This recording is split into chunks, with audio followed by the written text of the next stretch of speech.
കോൺഗ്രസ് അധികാരത്തിലേക്ക് വന്നാൽ ആര് മുഖ്യമന്ത്രിയാകും എന്നൊരു അഭിപ്രായം ചോദിച്ചല്ലോ എല്ലാവരോടും. ആര് മുഖ്യമന്ത്രി ആഗ്രഹം എന്ന അഭിപ്രായം ചോദിച്ചല്ലോ എല്ലാവരോടും. ഇവരോടും ചർച്ചക്ക് എക്സ്റ്റൻഷൻ കാശ്മീർ തുടങ്ങാം. ഈ അതായത് കോൺഗ്രസിന് ഭൂരിപക്ഷം ലഭിച്ചാൽ, UDF ഭൂരിപക്ഷം ലഭിച്ചാൽ ആരായിരിക്കും അടുത്ത മുഖ്യമന്ത്രി? കാശ്മീർ താജ് ഇബ്രാഹിം ആ ക്യാമറ നോക്കി അങ്ങ് പറഞ്ഞു. വ്യക്തിപരമായ എന്റെ ആഗ്രഹം അത് VD സതീശനാണോ എന്നാണ്. എന്തുകൊണ്ടാണ് ഞാൻ പറഞ്ഞോട്ടെ, അത് ഏതെങ്കിലും തരത്തിൽ ഈ പറയുന്ന കഴിഞ്ഞ തെരഞ്ഞെടുപ്പിൽ അങ്ങേയറ്റം ഇല്ലാതായി പോയ ഒരു കോൺഗ്രസിനെ മുന്നണി നയിച്ചു എന്നതുകൊണ്ടല്ല, ഏതെങ്കിലും തരത്തിൽ ഈ പറഞ്ഞ ബൈ ഇലക്ഷനുകൾ തദ്ദേശം ലോക്സഭ വിജയിപ്പിച്ചു എന്നതുകൊണ്ടല്ല. ഇവിടെ VD സതീശനെ വെള്ളാപ്പള്ളി നടത്തി എതിർക്കുകയാണ്. അതിന് കാരണം രാഷ്ട്രീയമായ കാരണമല്ല, നഗത്തളങ്ങൾ അന്വേഷിച്ച് നന്നായി മനസ്സിലാക്കാം. VD സതീശനെ G സുകുമാരൻ എതിർക്കുകയാണ്. അതും രാഷ്ട്രീയാതീതമായ കാരണങ്ങളാണ് നഗത്തളങ്ങൾ അന്വേഷിച്ച് അറിയാം. VD സതീശനെ RSSഉം SDPയും പോലെ രണ്ട് വർഗീയ കക്ഷികൾ ഒരുപോലെ എതിർക്കുകയാണ്. അങ്ങനെ എതിർപ്പുണ്ടെങ്കിൽ ആ നേതാവിന് എന്തോ മെറിറ്റുണ്ട് എന്നാണ് എന്റെ വിശ്വാസം. അല്ല വീഡിയോയുള്ള സ്നേഹം കൊണ്ടല്ല.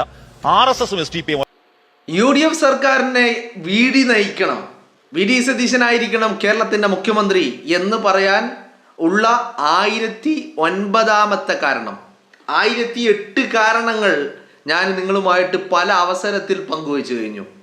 അതുമായി ബന്ധപ്പെട്ട് തന്നെ വീണ്ടും പറയുകയാണ്, VD തന്നെ നയിക്കണം, VD തന്നെ മുഖ്യമന്ത്രിയാവണം. വോട്ട് VDക്ക് വേണ്ടിയായിരുന്നു.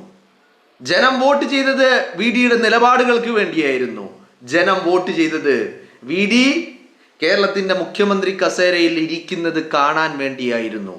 അപ്പോ അതിലേക്ക് എന്തുകൊണ്ട് VD എന്നുള്ള ചോദ്യത്തിനുള്ള കാരണങ്ങളിൽ 1009ാമത്തെ കാരണം അതാണ് ഈ പറയുന്നത്. എന്താണത്? അത് മറ്റൊന്നുമല്ല, RSSഉം SDPയും എതിർക്കുന്നു എന്നുള്ള കാരണം പറയുമ്പോൾ ആ എതിർക്കുന്നവരുടെ കൂട്ടത്തില് RSSഉം SDPയും മാത്രമാണോ? അല്ല. ആ എതിർക്കുന്നവരുടെ കൂട്ടത്തില് VD സതീശനെ പൊതുശത്രുവാക്കി പ്രഖ്യാപിച്ചവരുടെ കൂട്ടത്തിൽ മുൻപന്തിയിൽ RSS ഉണ്ട്, SDPI ഉണ്ട്, വെള്ളാപ്പള്ളി നടേശനുണ്ട്, സുകുമാരൻ നായരുണ്ട്. പിന്നെ 1ാം സ്ഥാനത്ത് നല്ല അന്തംഗമ്യ അടിമകളുമുണ്ട്. അല്ലേ? ഈ അന്തംഗമ്യ അടിമകളുമുണ്ട് 1ാം സ്ഥാനത്ത്. എല്ലാവർക്കും VD വരുന്നത്, എല്ലാവർക്കും ഒരു കാര്യം ഉറപ്പാ, ഈ പറയുന്ന VDയെ എതിർക്കുന്നവർക്കും VDയെ സ്നേഹിക്കുന്നവർക്കും കേരളത്തിലെ പൊതുസമൂഹത്തിന് എല്ലാവർക്കും ഒരു കാര്യം ഉറപ്പാ, വരാൻ പോകുന്നത് UDF സർക്കാരാണ് എന്നുള്ള കാര്യത്തിൽ ആർക്കും ഒരു സംശയമില്ല. പിന്നെ അവിടെ മുഖ്യമന്ത്രി കസേരയിൽ VD ഉണ്ടാവരുത്, മുഖ്യമന്ത്രി കസേരയിൽ സതീശൻ ഉണ്ടാകരുത് എന്ന് ചിലർക്ക് വലിയ നിർബന്ധം. ചിലർക്ക് നിർബന്ധത്തോടൊപ്പം വലിയ ഭയവും. എന്താണ് കാരണം ഞാൻ ഇന്നലെ പറഞ്ഞത് തന്നെയാ. അത് VD ആ കസേരയിൽ ഇരുന്ന് കഴിഞ്ഞാൽ ഉണ്ടാക്കുന്ന ഇമ്പാക്റ്റ്, അത് മറ്റുള്ളവരാകുമ്പോൾ ചെറിയ ഒരു മയം ഉണ്ടാകും. അപ്പോൾ മറ്റുള്ളവരാണെങ്കിൽ അത് എങ്ങനെയെങ്കിലും മാനേജ് ചെയ്യാം. പക്ഷേ VD ആണെങ്കിൽ അയാൾ എങ്ങനെ പ്രവർത്തിക്കും എന്നുള്ള കാര്യത്തെക്കുറിച്ച് ഒന്ന് ഊഹിക്കാൻ പോലും സാധിക്കുന്നില്ല. മനസ്സിലായില്ലേ? അതുകൊണ്ടാണ് VDയെ എതിർക്കുന്നത്. അല്ലേ? VD മുഖ്യമന്ത്രി കസേരയിൽ എത്തരുത് എന്നാഗ്രഹിക്കുന്ന, അല്ലെങ്കിൽ ആ VD മുഖ്യമന്ത്രി കസേരയിൽ എത്തുന്നതിനെ ഭയപ്പെടുന്ന കൂട്ടത്തിൽ RSSകാരനുണ്ട്. RSSന് VDയെ തീരെ താല്പര്യമില്ല. പിന്നെ അതിൻ്റെ കാരണം എന്താ? ഈ പറയുന്ന വർഗീയവാദികളുമായിട്ട് സന്ധി ചെയ്യാൻ VDയെ കിട്ടില്ല. മറ്റുള്ളവരെ കിട്ടുമെന്നല്ല, പക്ഷേ VDയുടെ നിലപാടുകൾ വളരെ വെട്ടിത്തുറന്ന് പറഞ്ഞ് ഇതിനെതിരെ പരോക്ഷമായും പ്രത്യക്ഷത്തിലും എല്ലാ അർത്ഥത്തിലും ഇതിനെതിരെ പോരാടുകയും നിലപാടെടുക്കുകയും പ്രവർത്തിക്കുകയും ചെയ്യുന്ന വ്യക്തിയാണ് VD എന്നുള്ളതാണ്. മനസ്സിലായില്ലേ? അപ്പോൾ RSSന്റെയും SDPIയുടെയും പ്രശ്നം എന്താ? ഇത് തന്നെയാണ്. രണ്ടുപേർക്കും VD പരസ്യമായിട്ട് വളരെ ശക്തമായ നിലപാട് ഇവർക്കെതിരെ എടുക്കുന്നു എന്നുള്ളതാണ് ഇവർക്ക്, ഈ രണ്ട് കൂട്ടർക്കും VDയോടുള്ള പ്രശ്നം. പിന്നെയുള്ളതാരാ? നിങ്ങളൊന്ന് ആലോചിച്ച് നോക്ക്. അത് തന്നെ ഏറ്റവും വലിയ ഉദാഹരണമാണ്. കാരണം VD എന്ന് പറയുന്ന വടശ്ശേരി ദാമോദരൻ സതീശൻ, ഈ ആ VDക്ക് നമ്മൾ കാണാത്ത ഒരുപാട് ഗുണങ്ങൾ ഉണ്ട് എന്നുള്ളതിൻ്റെ ഏറ്റവും വലിയ തെളിവ് എന്താണെന്നറിയോ നിങ്ങൾക്ക്? അത് ഈ പറയുന്ന VDയെ പൊതുശത്രുവാക്കിയിട്ട് നിങ്ങളൊന്ന് കാര്യം ആലോചിക്കണം. ഇപ്പോൾ ഇതിനിടയിൽ തെരഞ്ഞെടുപ്പിന് തൊട്ട് മുൻപ് ചീറ്റിപ്പോയ ഒരു സംഭവമുണ്ട്. തെരഞ്ഞെടുപ്പിന് തൊട്ട് മുൻപ് ചീറ്റിപ്പോയ ഒരു സംഭവമുണ്ട്. എന്താണത്? അത് NSS SNDP ഐക്യം എന്നുള്ളതായിരുന്നു. NSS SNDP ഐക്യം. ഇതുകൊണ്ട് എന്താണ് ഉദ്ദേശിക്കുന്നത് എന്ന് അവർക്ക് തന്നെ അറിയില്ല. പക്ഷേ ഇതുകൊണ്ട് എന്താണ് അവർ ഉദ്ദേശിച്ചിരുന്നൊന്നുമില്ല. സുകുമാരൻ നായരുടെ ബിസിനസ്സും വെള്ളാപ്പള്ളി നടേശന്റെ ബിസിനസ്സും തമ്മിൽ ഒരു കോംപ്രമൈസ് ഉണ്ടാക്കുക. ഇനി മാർക്കറ്റിൽ ഈ രണ്ട് കൂട്ടരും തമ്മിൽ മത്സരം ഉണ്ടാകില്ല എന്നുള്ള ഒരു കോംപ്രമൈസ് ഉണ്ടാക്കുക എന്നുള്ളതായിരുന്നു അവരുടെ താല്പര്യം. അപ്പോൾ ഈ താല്പര്യത്തിന് വേണ്ടി അവർ രണ്ടുപേരും ഒന്നിച്ചിറങ്ങി. പക്ഷെ പകുതി വഴിയിൽ അത് ചീറ്റിപ്പോയി, അത് മറ്റു കാര്യം. പക്ഷെ അങ്ങനെ ഒന്നിച്ചിറങ്ങുമ്പോഴും ഇവരുടെ മുന്നിൽ ഈ ഒന്നിച്ചിറങ്ങാനുണ്ടായ അല്ലെങ്കിൽ ഇങ്ങനെ ഒരു നീക്കത്തിന് ഇവരെ പ്രേരിപ്പിച്ച അതിന് കാരണമായിട്ടുള്ള ഒരു സംഭവം എന്താണ്? അത് VD സതീശൻ എന്ന് പറയുന്ന ഇവർ രണ്ടുപേരുടെയും പൊതുശത്രുവാണ്. എന്ന് പറഞ്ഞാൽ VD സതീശൻ കാരണം അല്ലെങ്കിൽ VD സതീശനെ ഒരു പൊതുശത്രുവാക്കി പ്രഖ്യാപിച്ച് അതിലൂടെ രണ്ടുപേർ തമ്മിലടിച്ചിരുന്ന രണ്ടുപേർ ഒരുമിക്കുവാനുള്ള ശ്രമം വരെ നടത്തി. ചീറ്റിപ്പോയി, അത് മറ്റൊരു കാര്യം. അപ്പോൾ അങ്ങനെ നോക്കുമ്പോൾ വെള്ളാപ്പള്ളിയുടെയും ശത്രു സതീശനാണ്, സുകുമാരൻ നായരുടെയും ശത്രു സതീശനാണ്. അപ്പൊ ഇവർക്ക് രണ്ടുപേർക്കും ഈ രണ്ടു പേരും ആരാണെന്ന് കേരളത്തിന്റെ പൊതുസമൂഹത്തിന് നല്ല ബോധ്യമുണ്ടല്ലോ. അപ്പോ ഇവറ്റുകൾക്ക് ഒരു കോമൺ എനിമി അത് സതീശനാണെങ്കിൽ സതീശനുള്ള മെറിറ്റുകള്, സതീശന്റെ ഗുണങ്ങള് അത് എത്രത്തോളം ഉണ്ട്, നമ്മളൊക്കെ മനസ്സിലാക്കാത്തതും നമ്മൾ കാണാത്തതുമായ പല ഗുണങ്ങളും സതീശനുണ്ട്.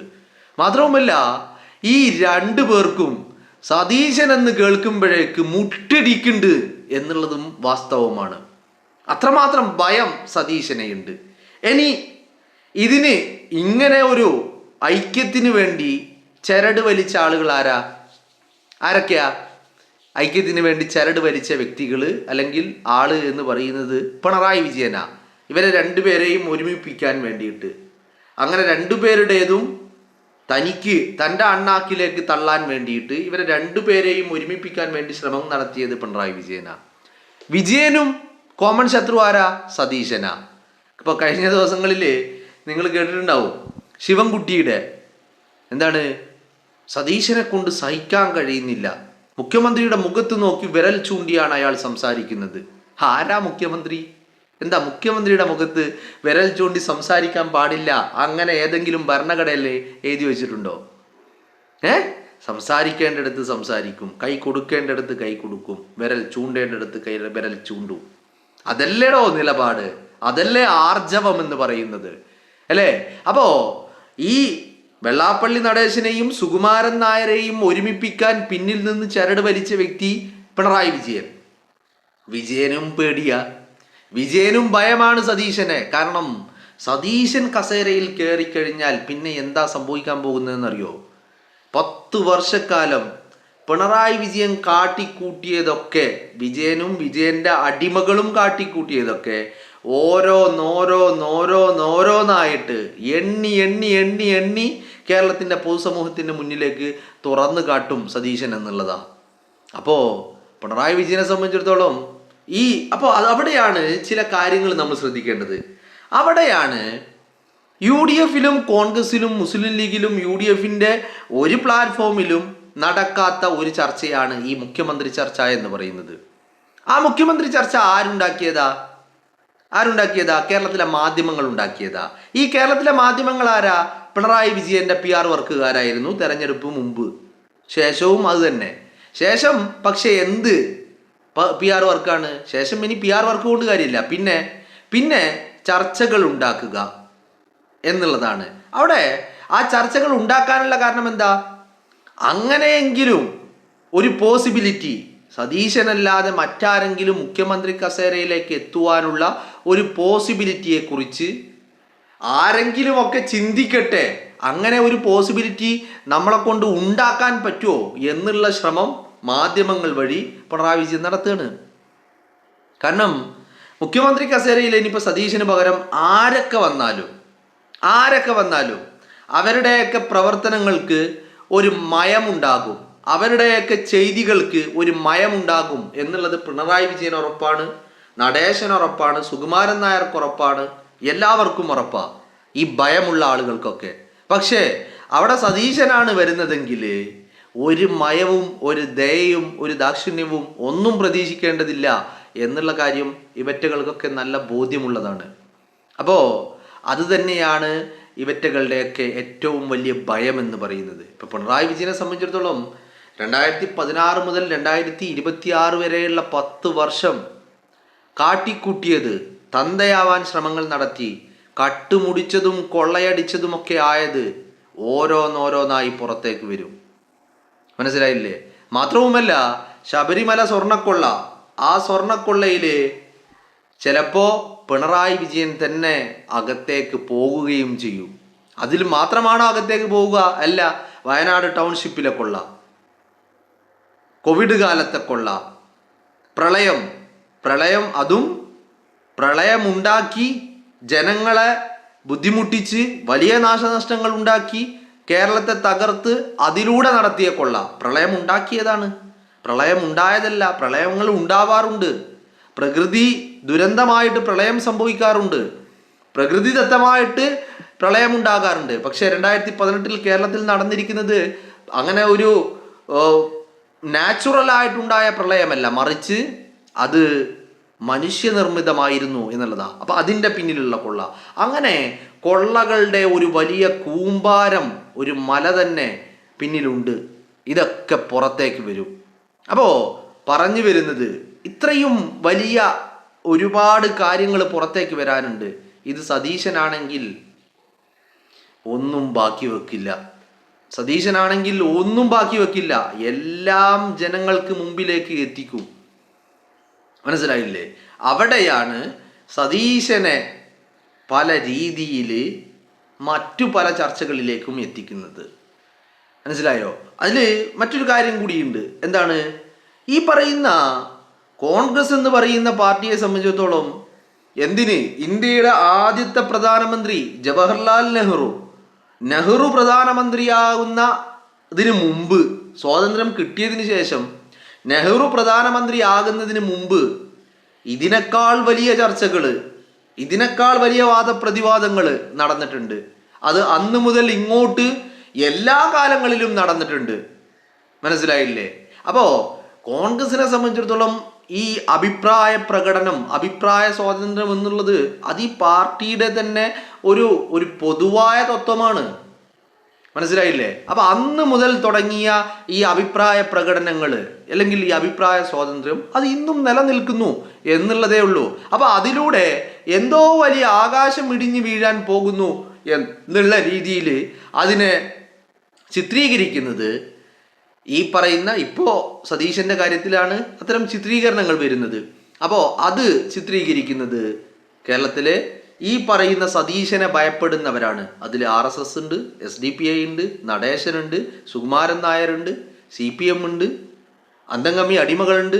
ഇവരുടെയൊക്കെ രാജാവായിട്ട്, എല്ലാത്തിൻ്റെയും രാജാവായിട്ടുള്ള പിണറായി വിജയനുണ്ട്. നിങ്ങളൊന്ന് ആലോചിച്ച് നോക്ക്. പിണറായി വിജയന് ഈ പറഞ്ഞ കൂട്ടരുടെയൊക്കെ രാജാവ് വിജയനാ. RSSകാരൻ്റെ, SDPIക്കാരൻ്റെ അല്ലേ? ഈ തെരഞ്ഞെടുപ്പിൽ വിജയൻ സഖ്യമുണ്ടാക്കിയത് വലത്തെ കൈയിൽ SDPIയും ഇടത് കൈയിൽ RSSുമായിരുന്നു അല്ലേ? അപ്പോൾ RSSുമായിട്ട് വിജയന് ബന്ധമുണ്ട്, ഡീലുണ്ട്, സഖ്യമുണ്ട്. SDPIയുമായിട്ട് ബന്ധമുണ്ട്, ഡീലുണ്ട്, സഖ്യമുണ്ട്. വെള്ളാപ്പള്ളി നടേശനുമായിട്ട് വലിയ ബന്ധമുണ്ട്, ഡീലുണ്ട്, സഖ്യമുണ്ട്. സുകുമാരൻ നായരുമായിട്ട് ഡീലുണ്ട്, സഖ്യമുണ്ട്. പിന്നെ ഈ പറയുന്ന കൃമികീടങ്ങളുടെ രാജാവ് അത് പിണറായി വിജയനാണ് എന്ന് പറഞ്ഞാൽ അവറ്റകൾ ഉണ്ടാക്കുന്ന ചർച്ചകൾ മാത്രമേ നമ്മളിവിടെ കാണുന്നുള്ളൂ. അതിനപ്പുറത്തേക്കൊന്നുമില്ല. ഇതൊന്നും ഒരു വലിയ വിഷയവുമല്ല. ചർച്ചകൾ വേണം. ശരിക്കും ചർച്ചകളാണ് വേണ്ടത്. എല്ലാത്തിനും പരിഹാരം ചർച്ചകൾ മാത്രമാണ്. ചർച്ചകളിലൂടെ പല അഭിപ്രായങ്ങൾ ഏകീകരിച്ച് ഒന്നിലേക്ക് എത്തുക എന്നുള്ളത് തന്നെയാണ് ഏറ്റവും പോസിറ്റീവായ കാര്യം എന്ന് പറയുന്നത്. അതുകൊണ്ട് കേരളത്തിൻ്റെ മുഖ്യമന്ത്രി കസേരയിൽ ഈ ജനം, അടിമകളല്ലാത്ത ജനം, കൃമികീടങ്ങളല്ലാത്ത ജനം എന്ന് പറഞ്ഞാൽ UDFനെ അധികാരത്തിലെത്തിച്ച ആളുകൾ, അവരാഗ്രഹിക്കുന്നത് സതീശൻ കേരളത്തിൻ്റെ മുഖ്യമന്ത്രി കസേരയിൽ ഉണ്ടാവണം എന്നുള്ളത് തന്നെയാണ്. മനസ്സിലായില്ലേ? അതിനുള്ള 1009ാമത്തെ കാരണമാണ് ഇത്.